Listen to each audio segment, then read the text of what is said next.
If you've never had an endoscopy before, hearing that a doctor wants to put a camera down your throat probably doesn't sound like a fun way to spend part of the day. I've had two endoscopies with the third coming up, and I have to do these annually due to a genetic mutation called Lynch Syndrome that increases my lifetime risk of developing multiple types of cancers. And so, for somebody who has done multiple of these, plus have to do these annually for the rest of my life, the description of an endoscopy sounds way worse than what it actually is. So today I'm going to walk you through what an endoscopy is, the prep, check-in, the procedure itself, and recovery, along with some tips along the way to help make this a little bit easier on you. And most importantly, I'm going to answer, what is the worst part of an endoscopy? There's probably already one part of the process you're assuming to be the worst, but that actually hasn't been my experience. So what exactly is an endoscopy? Basically, it's a small tube that has a camera attached to it that is going to go down your throat into your stomach to take a look for anything that might be abnormal. They can also take biopsies with this, so if they see anything in there that they want to take out and maybe send to a lab, they're able to do that as well. Before you get to the actual procedure, you have to do a little bit of prep. And fortunately, the prep is pretty straightforward. The doctor is going to give you instructions, and they're basically going to say, don't eat this far in advance, don't drink this far in advance, and if you're taking any medications, they'll let you know how to handle those as well. And my first tip I can give you is follow these instructions to a T. When they tell you to stop eating, stop eating. When they tell you stop drinking, stop drinking. From a patient perspective, the prep is pretty easy. You're essentially just fasting. So because of that, another tip I will give you is schedule the first available appointment in the morning. That way you're sleeping during most of the time you have to be fasting.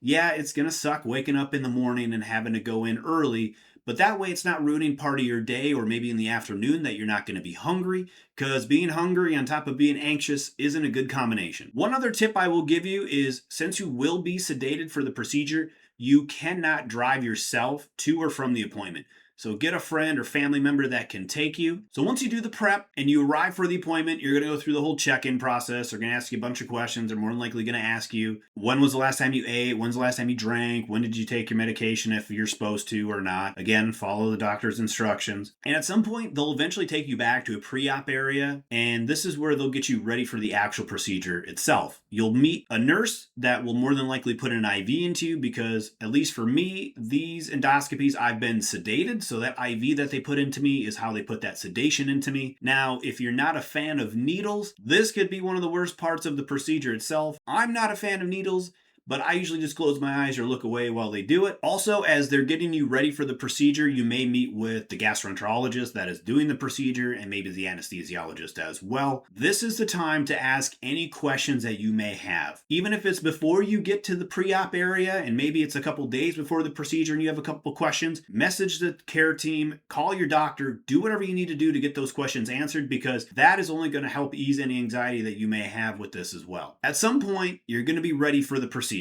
This might be one of the parts that is scary, because this is the whole build up to the, hey, someone's putting a camera down my throat, right? Basically what's happening is you're getting wheeled into the room where they're going to do the actual procedure. They'll move you onto your side, and then they'll put a little mouth guard essentially into you that has a hole in the middle, and that's where the camera goes down into your throat. That is to protect my teeth and to protect the tube or that camera, because I'm sure that thing is expensive. Once you're asleep, you almost time warp, it feels like, out of the procedure and into recovery. And in recovery may be where you feel your first side effect from the endoscopy. I sometimes wake up with kind of a scratchy or sore throat. Now, it only lasts maybe for the day, maybe into the second day, but it does not linger around very long. You may also have some temporary bloating, gas, or nausea. As you're waking up from anesthesia, you're not going to be there cognitively 100%. Now, I mentioned a family or friend earlier that is taking you to the appointment and bringing you home.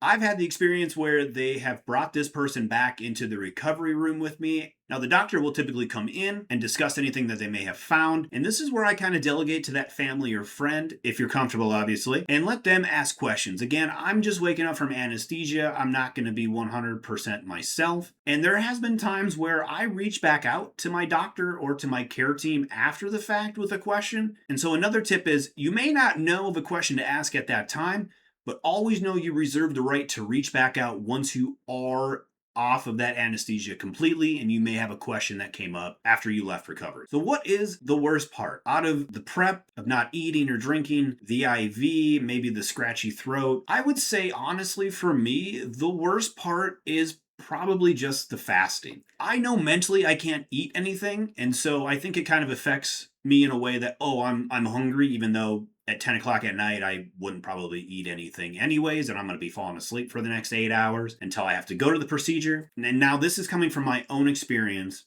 having to do these on an annual basis because of that Lynch syndrome. I did drop another video as well that's about how a colonoscopy is, so check that out if you have one of those coming up. Subscribe if you want. I'm basically talking about my life as best as I can, living with this Lynch syndrome, going through all this annual surveillance that I have to do, and I hope to catch you on the next one.